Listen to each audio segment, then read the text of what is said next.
Interruption de nos programmes due à une coupure de courant électrique. Nous reprenons notre édition du journal. Mediacop 21, le projet initié par l'Alliance des médias pour l'eau et l'assainissement AMEA dans le cadre de la conférence des parties sur le changement climatique est entré dans sa phase exécutoire. Un atelier de formation au profit des journalistes a eu lieu hier mercredi au siège de la délégation de l'Union européenne à Lomé autour du thème « Les ressources en eau face au changement climatique. L'objectif de l'atelier est d'informer les participants sur la situation actuelle des changements climatiques, faire connaître les actions de la diplomatie européenne pour le climat et sensibiliser les participants sur le rôle de la présidence française pour un accord sur le climat lors de la COP 21 qui va se dérouler du 21 novembre au 10 décembre 2015 à Paris. 2 autres sessions de formation et un concours sont prévus dans les semaines à venir. François Kwame Amenignon, président de AMEA. Depuis un bon moment, on a constaté que quand il s'agit des questions de changement climatique, on voit peu le journaliste togolais. Même quand il s'agit des rencontres comme la COP, les journalistes togolais sont souvent absents. Donc on a voulu que cette année, lors de la COP 21, que le journaliste togolais soit plus présent sur ces questions. Et maintenant, être présent sur ces questions, c'est l'outiller à comprendre d'abord la thématique des changements climatiques et aussi lui expliquer les enjeux de cette conférence de Paris qui s'annonce pour décembre prochain. Donc voilà, on vient de démarrer l'atelier qui va consister à outiller les journalistes sur les questions du changement climatique. On en a 3 au total. Vers la fin du mois, on aura encore un 2e atelier. Et au 3e atelier, on va lancer un concours à l'endroit des journalistes confrères, que ce soit de la presse écrite ou bien de la presse en ligne, et même de la radio, de la télévision. Et on aura à donner beaucoup de prix, dont une prise en charge pour le premier lauréat qui doit aller à Paris pour suivre la conférence et nous relayer l'information au jour le jour, telles que les choses se passeront.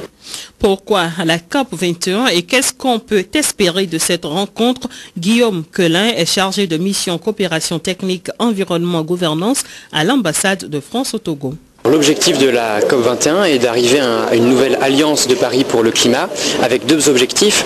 Premièrement, essayer de limiter le réchauffement climatique à 2 degrés par rapport au niveau pré-industriel. Et le 2e objectif, c'est d'essayer d'adapter nos sociétés au changement climatique. Pour cela, nous travaillons sur 4 piliers. Tout d'abord, un accord universel et juridiquement contraignant, un volet financement pour pouvoir appuyer les décisions qui seront prises à la COP de Paris, les contributions nationales qui permettent à chaque État, dans le respect de sa souveraineté, de déterminer son engagement pour le climat. Et enfin une partie sur la société civile, parce qu'il est important d'inclure et de mettre en valeur la société civile qui joue un rôle important contre le changement climatique. Alors il y a des indicateurs qui sont favorables. On sent par exemple un engouement nouveau au niveau de la société civile, au niveau du sommet du G7, de la Chine, des États-Unis. Donc il y a des différences par rapport à Copenhague, qu'on cite souvent en exemple. Après, il reste encore beaucoup de chemin à faire. Donc il y a d'autres indicateurs qui sont un petit peu moins bons, mais tout laisse espérer un accord pour Paris en décembre. Infrastructure routière de qualité, gage d'une croissance économique, c'est le thème retenu pour la 2e édition du Salon international des professionnels du bâtiment, des matériaux de construction et des travaux publics Archibat Togo. Cette manifestation annuelle au Togo rassemble les acteurs de travaux publics. Elle a pour objectif de mettre en exergue l'importance des infrastructures routières dans le développement d'un pays, de sensibiliser les populations au bon usage des infrastructures routières et des bâtiments publics et également de renforcer les liens entre les fournisseurs de matériaux et les entreprises de construction. Cette rencontre dure 4 jours et va essentiellement permettre aux acteurs du secteur des BTP du Togo et d'ailleurs de se partager les bonnes pratiques dans leur secteur en vue de doter le Togo d'une infrastructure de qualité répondant aux normes en vigueur au sein de l'espace UEMOA. La cérémonie officielle de lancement de l'Archibat Togo s'est déroulée hier sur le parking du Palais des Congrès de Lomé. Roger Azondjani, promoteur du salon Archibat Togo. Archibat Togo est à sa 2e édition et c'est le salon international des professionnels du bâtiment, des matériaux de construction et des travaux publics. Et le thème de cette année c'est infrastructure routière de qualité, gage d'une croissance économique. Comme son nom l'indique, c'est un salon qui ambitionne réunir les entreprises spécialisées en matière de BTP d'ici et d'ailleurs. Donc cette année, nous avons beaucoup d'entreprises qui seront là. Il y a des entreprises qui sont dans l'énergie solaire, des entreprises qui sont dans les matériaux de construction, les entreprises qui sont dans les travaux publics public. Nous aurons des conférences débats, des ateliers d'animation sur le site où les étudiants des différentes écoles qui sont là vont faire des travaux pratiques devant le public pour que le public comprenne quand même qu'au Togo également, nous pouvons réaliser des infrastructures routières de qualité à travers nos matériaux locaux. Donc cette année, nous allons faire la promotion de l'utilisation des matériaux locaux dans la construction, dans la réalisation même des ouvrages, des bâtiments et autres qui peuvent servir pour développer notre pays. Donc les matériaux locaux seront une manière cette année promue pour que les citoyens sachent qu'à moins de frais, on peut aussi construire sa maison. Sachent que le Togo également est un pays où des infrastructures routières de qualité existent et ces infrastructures routières de qualité sont réalisées par des entreprises de chez nous qui également réussissent à exporter leur savoir-faire au-delà de nos frontières. Nous avons choisi le thème là pour faire montrer au public que le Togo peut faire des infrastructures routières de qualité à travers les entreprises qui existent et qui respectent les normes en vigueur au sein de l'espace UEMOA. La 8e édition du Festival national de musique et danse traditionnelle thème a été lancée hier à Lomé. Le Festec 2015 va se dérouler du 11 au 13 décembre à Sokodé. Cette édition 2015 a été lancée à travers une soirée d'échange avec les responsables de société, les promoteurs culturels et les hommes de médias. Une rencontre dénommée Soirée de promotion Festec. Le but de cette rencontre est de faire connaître le festival aux acteurs socio-économiques et solliciter leur soutien et accompagnement afin de promouvoir la culture togolaise dans toute sa diversité et partant préserver la culture thème.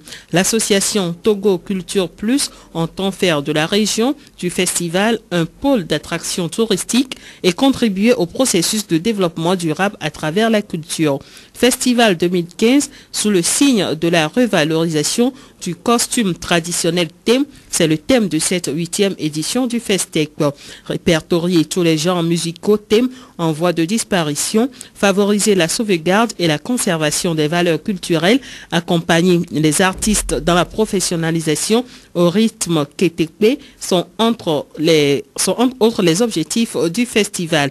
Il est devenu aujourd'hui un événement culturel attractif. Bodé Tchakbara, coordonnateur national du Festekpe, se prononce. Nous sommes à 4 mois du festival qui aura lieu en décembre. Nous avons organisé cette soirée, dite soirée de promotion. C'est à l'endroit de tous les acteurs du développement, surtout culturel du Togo. Nous voudrons parler là des chefs d'entreprise, des responsables des institutions qui ont la charge du développement au Togo, de s'intéresser à ce que nous sommes en train de faire, surtout en termes de sponsoring. En termes de sponsoring qui est une activité gagnant-gagnant. Autrement dit, le festival, pendant 3 jours, rassemble des dizaines de milliers de participants et ce serait un gâchis si les acteurs économiques, les chefs d'entreprise, quel que soit leur domaine d'activité, n'utilisent pas cette opportunité pour essayer de faire la promotion de leurs activités. Et c'est en cela qu'aujourd'hui nous avons voulu discuter directement et plutôt avec eux pour voir la faisabilité de notre collaboration pour qu'eux aussi dans l'organisation du FESTP ils trouvent leur part en même temps que nous aussi nous puissions bénéficier de leur accompagnement, de leur soutien financier en termes de sponsoring. Le but du FESTP c'est la promotion des valeurs culturelles, des rites, des danses, de la musique culturelle togolaise. Et nous avons initié ce projet pour faire de la culture un levier du développement. Vous savez, actuellement dans certains pays, lorsqu'on voit la part que joue la culture dans les revenus, eh bien c'est substantiel. Mais ici, nous n'avons pas su véritablement utiliser l'aspect culturel pour promouvoir le développement de ce pays. C'est pourquoi nous avons initié ce festival. Quelle est alors la valeur ajoutée pour cette 8e édition? Nous retrouvons Bodé Tchakbara. Pour la 8e édition, vous savez, pour chaque édition, nous ajoutons une activité ou bien un trait, mais qui va la différer de la précédente. Pour celle-ci, nous mettons devant le vestimentaire. On voit déjà ce que je porte, ce n'est qu'une esquisse, mais il y a beaucoup d'autres choses.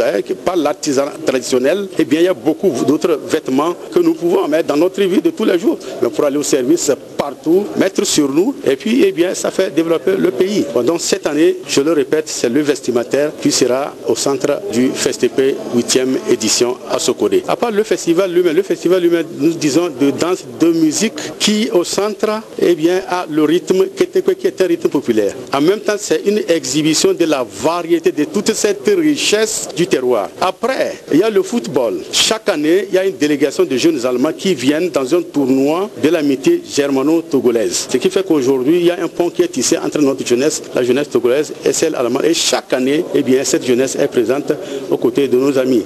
La musique, l'information, c'est sur Canal FM et pour toujours. Les sports. Et nous retrouverons James Kunaki. La Fédération internationale de Maracana Association a vu le jour mercredi au cours des travaux de l'Assemblée générale constitutive tenue à Lomé. À l'issue donc de ces travaux, un comité exécutif dirigé par l'Ivoirien Bleu Charlemagne a été mis en place pour un mandat de 10 ans. Le nouveau président s'est exprimé au micro de Canal FM. Vous comprenez que ce n'est pas nous qui venons d'arriver, qui nous donnons un objectif, donc d'être olympialisés dans 10 ans, qui avons un problème de pression par rapport au temps. Il y en a même à l'intérieur du comité exécutif qui estime que 10 ans c'est petit, mais on ne va pas à pas. Naturellement, on ne veut pas dormir, c'est pour ça qu'on se met cette pression.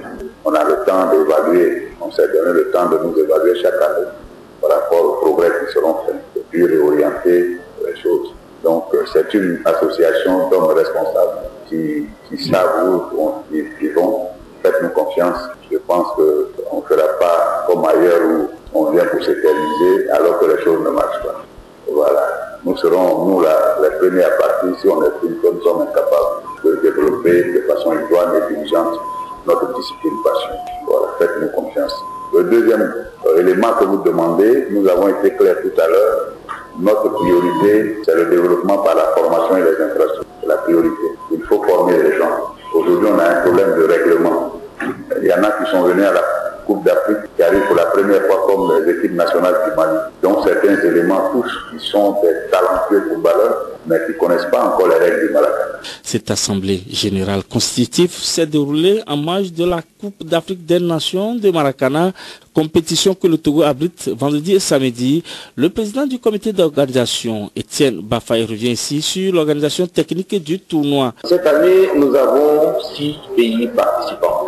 Vous avez le Bénin, la Côte d'Ivoire, le Burkina, le Niger, le Mali et le Togo, notre pays. Et bien sûr, les compétitions vont se dérouler dans les 2 catégories, les seniors de 35 à 45 ans et puis les vétérans de 45 et plus. Nous avons adopté pour cette année le système de championnat. Donc toutes les équipes rencontreront toutes les équipes et ensuite nous aurons les demi-finales avec les 4 premières de chaque catégorie et bien sûr les finales après. Voilà le système que nous avons adopté pour cette CAN 2015. 6 pays prennent part à la compétition dont le coup d'envoi sera lancé ce vendredi après-midi sur le terrain de handball. Une formation sur les lois et les règlements de compétition s'est déroulée ce matin à l'endroit des journalistes sportifs. Coupe du district numéro 3 à Difa Kota, deuxième journée dimanche dans l'après-midi.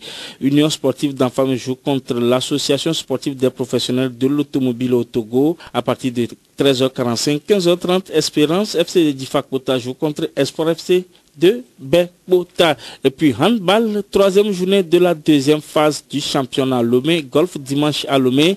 Chez les dames, Olympique de Vaud joue contre Elite à partir de 13h45.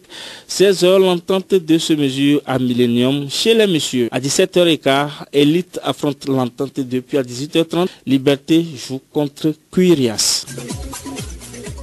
À présent, voici l'invité du journal. Kodjo Maoko Alipoué est le président de l'association ASV, Arbre Source de Vie Togo. Avec Afonsken, il échange sur l'appel à la mise en œuvre des recommandations FF3D pour le développement. Kodjo Maoko Alipoué, bonjour. Bonjour. Vous êtes président de l'association ASV, Arbre Source de Vie Togo, une association membre de la coalition Action 2015. Rappelez-nous d'abord en bref ce que c'est que Action 2015 et que faites-vous précisément? Action 2015 est un mouvement mondial qui est dans plus de 145 pays au monde. Au Togo, le mouvement est piloté par l'association Jeunes Verts Togo. Nous avons fait notre conférence de presse en janvier passé pour lancer les activités principales de l'Action 2015. Et de janvier à juillet passé, nous avons fait pas mal d'activités. Maintenant, Action 2015 Togo intervient dans la lutte contre la pauvreté ou contre l'extrême pauvreté. Nous intervenons aussi dans les domaines du changement climatique. Nous intervenons aussi pour la lutte contre l'évasion fiscale. Et vous saisissez l'occasion de la 3e conférence sur le financement du développement qui a eu lieu en Addis Abeba la dernière fois pour rappeler la nécessité pour les dirigeants du monde de mettre en œuvre le programme d'action du FFD3 d'Addis Abeba, dites-vous. Du 13 au 16 juillet passé, les gouvernements du monde entier se sont retrouvés à Addis Abeba en Éthiopie précisément pour réfléchir sur le financement pour le développement international. Notre mouvement Action 2015 a activement participé à cette conférence et nous exhortons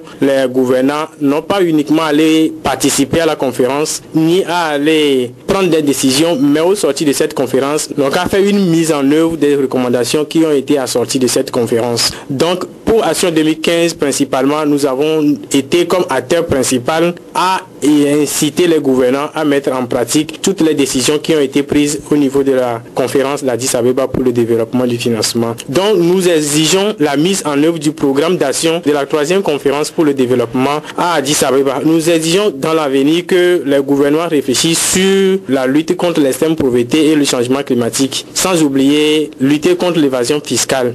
Quelles ont été les conclusions de cette rencontre pour que vous exigiez la mise en œuvre des différents points? Vous n'êtes pas sans savoir que du jour au lendemain que le bon Dieu est en train de faire, la pauvreté essaie d'augmenter dans les zones les plus touchées et la richesse qui devait aussi augmenter dans les zones les plus touchées est vraiment une contraste. Donc ce qui voulait nous dire que à la conférence, les chefs d'État et gouvernement qui ont participé ont bien évidemment réfléchi sur la lutte contre l'extrême pauvreté, puisqu'il est un peu aberrant de vivre à moins de $1 par jour dans des pays du Sud aujourd'hui que nous sommes. Donc tout ça a réuni les gouvernants à réfléchir sur ces points et surtout sur le changement climatique aussi, qui est un point vraiment très principal aujourd'hui parce que l'alternance des climats n'est plus visible comme de par le passé.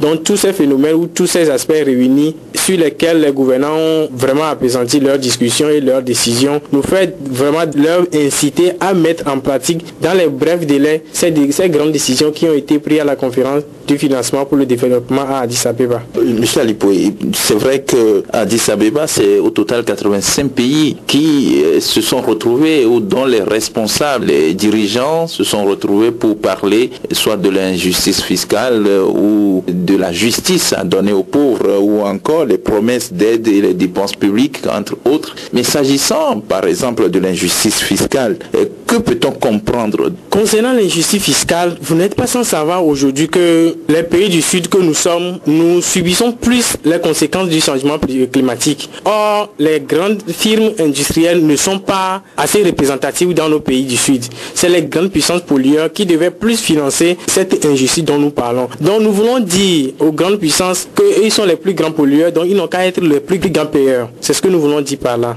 Oui, mais qu'est-ce que les chefs d'État ont dit sur ça? Ça, c'est ce que vous demandez. Mais puisque les chefs d'État en ont parlé, la conclusion de cette conférence sur le développement a prévu quoi à ce propos? Ce qui a été décidé de cette conférence à Addis Abeba, ils ont quand même su que la pauvreté n'a pas cessé d'augmenter du jour au lendemain et ils ont tenu leur engagement à lutter, à faire des projets de lutte contre la pauvreté. Concernant le changement climatique, par exemple, il nous a été révélé qu'en décembre prochain, il y aura une grande conférence à Paris qui réfléchira sur le changement climatique. Donc, c'est sur ça que nous voulons nous atteler pour les inciter, non seulement à prendre des accords ambitieux, mais à faire leur mise en œuvre. La résolution qui a été prise est d'abord qu'ils ont reconnu que dans le dit domaine, il y a eu vraiment des déphasages. Donc, ils reconnaissent renforcer les processus de financement, puisqu'ils nous ont aussi dit que le financement ne se trouve pas quelque part, qu'il faut aller prendre, qu'il faut mobiliser. Donc, ils nous ont parlé de la mobilisation du financement, qu'ils vont aussi aller vers des lobbying et venir répondre. Ils ont beaucoup plus accentué leurs décisions ou leurs résolutions sur ces points-là, à ce que ces décisions qui sont prises ne soient pas vraiment ternies pour toujours.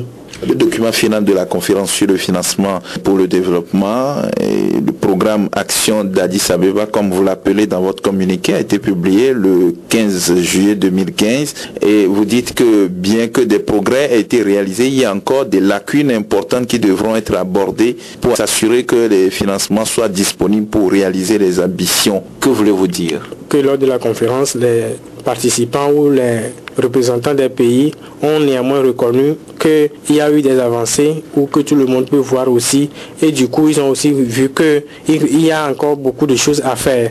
En fin d'année prochaine ou dans le dernier trimestre de l'année, la conférence de Paris sur le changement climatique, COP21, abordera forcément ces sujets. Mais vous, que faites-vous dans cette dynamique? Qu'est-ce que Action 2015 fait du côté du Togo dans les préparatifs pour cette conférence? La rencontre qui aura lieu à Paris précisément en décembre prochain sur la COP21 parlera plus amplement sur le changement climatique. Principalement au Togo, Action 2015, nous sommes en plein travail aujourd'hui à mobiliser plus de population, à mobiliser plus de citoyens à suivre de près cette conférence ou à suivre de près les décisions qui se feront sortir de cette conférence. À notre niveau principalement, nous allons essayer de mobiliser les ressources humaines et à faire beaucoup de publicité sur cette conférence afin que nous mobilisons, nous soutenons le chef d'État ou nous soutenons les responsables du climat, les responsables de l'environnement à aller participer à cette conférence. Non pas uniquement aller participer, mais à aller prendre des accords ambitieux pour le développement de la planète entière. Mais quelles sont vos capacités? Quelle est la possibilité que vous avez d'influer sur les décisions qui seront prises à Paris? La première capacité que nous avons pour influer sur cette décision sur Paris est que Action 2015 n'est pas une représentation nationale au Togo uniquement. Nous sommes dans plus de 145 pays au monde, donc je pense que seul on va plus vite, mais ensemble on va plus loin et plus vite. Donc nous allons essayer de regrouper toutes nos voix de par l'Afrique, de par l'Amérique et de par les autres continents à ce que la conférence de Paris n'accouche pas une souris. Monsieur Ali Poué, merci. Merci, je vous remercie aussi. Cette édition ainsi se referme. Merci à Michel Tomega et à Kiki Sosa pour la mise en onde. Retrouvez Toto Patrick tout à l'heure dans l'émission Boomstar. Bonne soirée à tous.